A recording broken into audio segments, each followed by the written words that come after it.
Growing up, my parents made a decent living.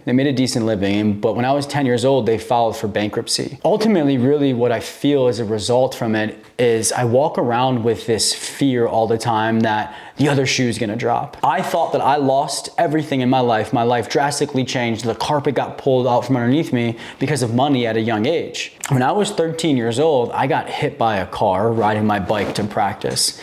My dad hired an attorney and we ended up getting a settlement for $80,000 that I was given on my 18th birthday. You know, the way I grew up and how I saw wealth and riches in the movies, something about it just I always fantasized about it, always wanted that. And thankfully, I was wise enough then to say, I'm only gonna make more money.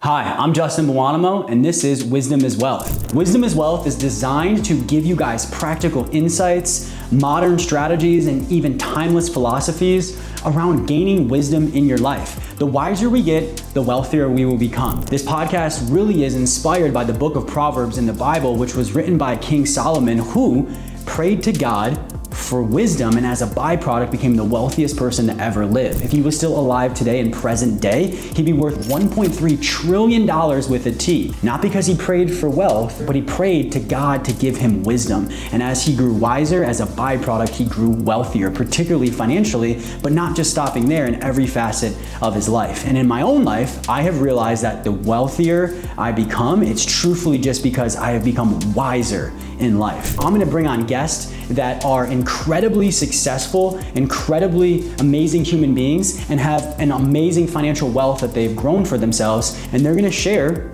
wisdom on their life experience in totality in hopes that something becomes valuable for you to implement in your process, in your life, and in your journey, and see how wisdom truthfully is wealth. Welcome back to another episode of Wisdom is Wealth, and today we're gonna get a little vulnerable. We're gonna talk a few details here, and particularly around my story with money. I often get asked, did you grow up with money, or did your parents teach you about money? How'd you learn this stuff, right? So many different questions I obviously get about my upbringing with money, and everybody has their own upbringing with money. Everybody has trauma around what they saw growing up. And I find that just, even if you did come from money, you still have your own set of problems. I often find that people that came from mass financial mistakes or financial chaos sometimes are better off than children that came from families that had money, because the families that had money often don't really teach you about money. I hear it all the time, yeah, my parents were good with money, but they never really taught me. Or my parents were good with money and they just told me, hey, be extremely conservative and max out your 401k. They don't really understand the goals that I have. But then I hear from people like myself, right, who went through some financial chaos, some financial trauma, some big T trauma, right? And though it wasn't amazing in the moment, and I don't really see myself as any more fortunate than the kids that grew up with money, right? But I do realize that it did give me some motivation to realize why I should want to do better or do good with money one day, so I don't put my family through unnecessary stress and anxiety and missed opportunities and unnecessary trauma, right? Like I unfortunately went through as a kid. And so as I'm getting into my story here a little bit, some of you guys know this, some of you don't, or some of you know some of the details, but I want to make a disclaimer first. My parents were good parents. Particularly, I love my mom. She's an absolute angel, amazing woman. And my dad and I, though we've had our differences, at the same time, he also did do a lot of good things for me growing up. And so why I want to bring that up is I'm by no means bashing my parents, right? When I talk through my story, they're great people, and all they did, they were just doing the best with the information and the opportunities that they had. They unfortunately just weren't taught how to manage money from their parents. And all they did was just mirror what they saw growing up. And so I wanted to put that disclaimer out there that they are good people, right? And I'm not bashing them. But at the same time, this is my truth. This is my story. This is what impacted me and ultimately motivated me to do what I'm doing in life now for my family and for other families through my business. And so I hope that disclaimer makes sense. I, for years, have not told this story publicly because I didn't want it to seem like I'm talking crap about my parents, and that's not the case. And I also don't want them to feel bad if they ever hear any of this content, right? But at the same time, it is my truth, right? It is my truth. And two things can be true at once, that they did do a lot of nice things for me growing up. And my mom and I still have a really, really good relationship to this day, right? And she's actually honestly doing way better with her finances. She's doing awesome things now with her money. But at the same time, like, they did make some mistakes that caused some serious trauma for me in my childhood. And going through my story is, as a lot of you all know, if you don't, great. I think this will be a insightful story, a relatable story, maybe a motivating story, and kind of help you all understand like where I came from money, and my purpose, my why, and where I think a lot of the wisdom comes from. And so, growing up, my parents made a decent living. They made a decent living, but when I was 10 years old, they filed for bankruptcy. And because of that, we ended up losing our childhood home. A car or two of ours got repoed. And in that process, for many other reasons on top of the financial issues, though, my parents ended up getting divorced. So basically, at 10 years old, it seemed to little Justin that I lost everything because of money. And so when my parents split up, they obviously both went to separate homes. And when you file for bankruptcy, you cannot purchase a home for a while after that. And so they had to go to rental properties. And both rental properties that they were going to didn't allow pets. And at the time, I'm 10 years old, I had a 3-year-old dog named Jake who was my best friend. I literally had to give my dog away because of this financial chaos, because of these financial issues. And so lost my childhood home, lost my best friend and my dog. My parents split up, literally watched one of my cars get repoed one day when I was outside playing basketball, and several other things, right, that happened. I had to change schools, bunch of other stuff, right, as a result of these money issues, as a result of my parents filing for bankruptcy. And so that really, really damaged me. I think more than I even know. I realize more and more each day, how deep that trauma is and how that damage, how deep that damage goes. And ultimately, really what I feel as a result from it is I walk around with this fear all the time that the other shoe is going to drop. And so why, I believe, is because of what happened at 10. Leading up to then, my childhood wasn't perfect, but I had a lot of good memories. We did a lot of fun stuff. We had a lot of nice things. And could I remember maybe some financial stress from time to time and some other unhealthy things that went on? Yeah, but that's, I hate to say this and normalize it, but it's nothing abnormal compared to your average family. So I really didn't think anything was that wrong, is basically what I'm saying. If I didn't think anything was wrong at all. I thought we were good. I thought we were, a comfortable middle-class family. And then all of a sudden one day I just felt like the carpet got ripped out from underneath me. And the excuse that was being used was it was money. We got money issues. We ran up credit card debt, right? We can't pay it back, lost a job, right? And it was just all in one way or another being blamed on money. And so I thought that I lost everything in my life. My life drastically changed. The carpet got pulled out from underneath me because of money at a young age. And so I still walk around with the trauma because of that, which though I have a great life, I'm very proud of the wealth that I've built for myself and my family, the businesses that I've built, the amount of money that I've been able to invest and save and grow, and even my skills, right, with money, with stewardship, and how much I'm able to help other people with that. I still walk around with the fear that one day the other shoe is going to drop. The other shoe is going to drop because of that trauma that happened to me as a little boy. And so I've, over the years, have been actively working on that trauma response or that result of my trauma. Or there's many other ways that it shows up in my life, right? Even my earning, right? My earning a lot of times is just a result of me just trying to earn as much as I possibly can so I never lose it all. Right? I never have to go through the pain that I went through, as a child. And again, don't get me wrong, that served me from time to time, but it's not always bringing me closer to God, right? When I'm doing it from a fear-based standpoint, that's definitely not bringing me closer to God. And so my point of saying all this is that's a big part of my story. I did not come from money. Even though my parents did make good money, after 10 years old, when they filed for bankruptcy, we struggled ever since. Things were always tight. There was just random unnecessary stress around money often. And then when I was 13 years old, I got hit by a car riding my bike to practice.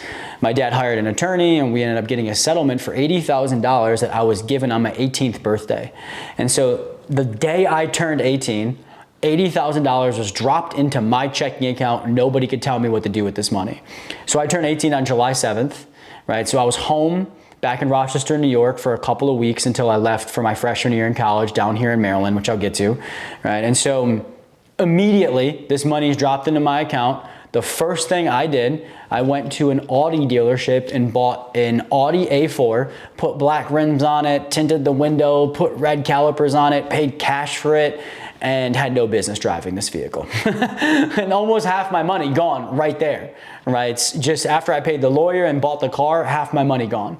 Right? So all it was doing immediately was just mirroring what I saw growing up, where my parents made a lot of money and they spent it, or they would spend it before they even made it. It was just this cycle of make money, spend it, never have anything. Make money, spend it, never have anything. No matter how much money was being earned, we always had the same exact amount of money left over, if not less, because of the credit card debt that was getting racked up to continue to keep up with the lifestyle. And so I go down to college a couple of weeks later in Maryland, no supervision. Go down to Stevenson University where I went, playing college lacrosse. I'm literally the kid from New York with the mohawk and earrings, and he's got $40,000, $50,000 in his bank. And I always wanted to be rich growing up. I always just idolized my friends that were rich, that just seemed comfortable. It seemed happy. How, you know, the way I grew up and how I saw wealth and riches in the movies, something about it just I always fantasized about it, always wanted that. For probably good reasons and maybe lesser reasons as well, but I finally had money. Right? And so I made sure everybody knew that when I got to college. And so to say I blew this money over the next 2 years would be a compliment for how I spent this money. I was picking up $500 to $600 bar tabs night after night to impress my friends, constantly going to the mall, buying new shoes, new clothes to help my appearance, hoping that made people like me more, and just a whole bunch of dumb stuff, even legal fees to get myself out of trouble for trouble that I was getting into for having just this free range of things I could do with all of the money that I had. After 2 years, by the time I was 20, that money was completely gone. I remember my sophomore year in college, towards the end of the year, 2 years into having that money, I called my dad crying for $5 because I had no money and I needed to eat lunch. And so it was completely gone, completely gone. I just mirrored what I saw growing up. And so a lot of learning lessons, but one of them though, on like the bright side, was I realized how amazing it was to have that amount of money in your bank account from a freedom standpoint. All of the stresses I had from age 10 to 18 went away when that money hit the bank account, right? It went away because I'm like, I don't need to worry about money. I'm good. I got my own money, right? This freedom is amazing. Not having to walk around with financial stress every day is phenomenal, right? And so I started to think, oh, how can I do this for the rest of my life? Didn't invest any of the money, unfortunately, but I did just switch my major and start majoring in something that was more lucrative. I started taking school more seriously so I could get a quality degree to get a quality job afterwards to start making a quality living. And that's exactly what happened. Right after I finished school, I finished my master's, I got an amazing job at Johns Hopkins, where I probably had no business being in this position, but thankfully had some good mentors. I interviewed really well, and they gave me a fairly high paying position at 23, 24 years old, fresh out of grad school. And thankfully, I was wise enough then to say, I'm only gonna make more money from here on out. I thought that I was gonna keep climbing the Hopkins ladder, right? So what I need to do is learn how to manage money so I don't repeat the same mistakes that I've made and my parents made in the past. I don't want to be that guy making a lot of money with no money. Making a lot of money, having no money, and having a lot of debt. That just didn't seem right to me. And so I'm 23, 24 years old, started utilizing a lot of the financial skills I was learning at Hopkins on how to manage business finances and implementing it into my personal finances. And over the next 5-6 years, I was able to build a nice little wealth for myself through budgeting, saving, and investing, goal planning. Right? Having a budget to measure my money, having goals to allocate my money towards, and having vehicles to ultimately multiply my money.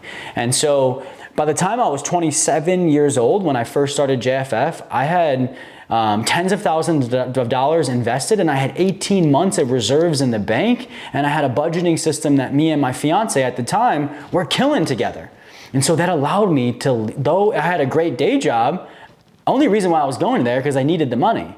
Now I didn't need the money anymore because I was able to save enough to leave the employer to buy myself back my time and energy to put into my passion, which is JFF, the company that I own, Journey to Financial Freedom, where we do financial coaching for the faith-based and ambitious. And maybe a topic for another episode when it comes to how that business really started and how it took off, and how I'm utilizing it to grow my wealth. But point being is, I just kind of wanted to tell my money story here.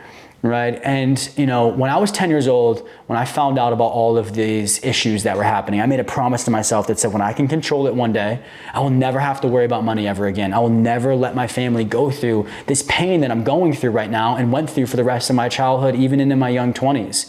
And thankfully, I kept that promise to myself. Made a lot of mistakes along the way and still make a lot of mistakes till this day that are tied to that trauma and me just self-sabotaging. Again, maybe a topic for a different episode, right? But point being is, as I got older, thankfully I kept that promise to myself. But as I got older, God nudged me and he's like, why just stop at yourself? Why not try to help as many people as you possibly can with this topic that's just not taught in this country, right? People are just misled. They don't understand this topic around money, and that's where it goes wrong. Money's a beautiful tool, right? But it's neutral. The human being behind it assigns the value to it, whether it's good or bad. Right? Money's a piece of paper or a piece of plastic. Where it goes bad or wrong is how the human being behind it decides to utilize it. And my parents weren't bad people, and they made good money. And look at what happened. Look at what happened with their financial situation. And so what I'm trying to get at here is, I hope my story helps you. I hope it helps you relate a little bit, understand maybe some things better about your own story, but ultimately let you know that the past may have not been your fault, but it is damn well your responsibility to step up and take care of your future. Nobody's gonna do it for you. And so that's the paradox when it comes to money. Yeah, a lot of the mistakes you've made aren't your fault most likely, but at the same time, it is your responsibility to step up and make change. That's what I decided to do years ago, and that's what I continue to be passionate about moving forward, is helping other people step up and live a wealthier lifestyle by gaining wisdom on how to manage this beautiful thing called money that can be used as a beautiful tool to create a beautiful life for you and your family.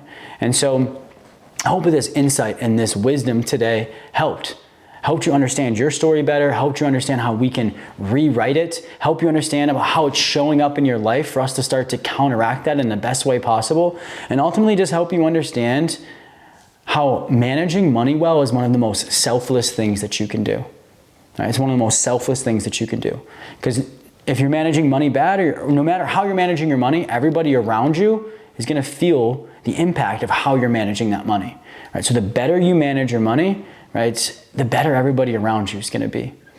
And so managing your money well, stewarding your money well is one of the most selfless things that you can do. And I hope that this lesson, or this message, this episode allows you to go out and be a better steward of your money. It gives you the wisdom to ultimately start to go implement into your life to create wealth as a byproduct.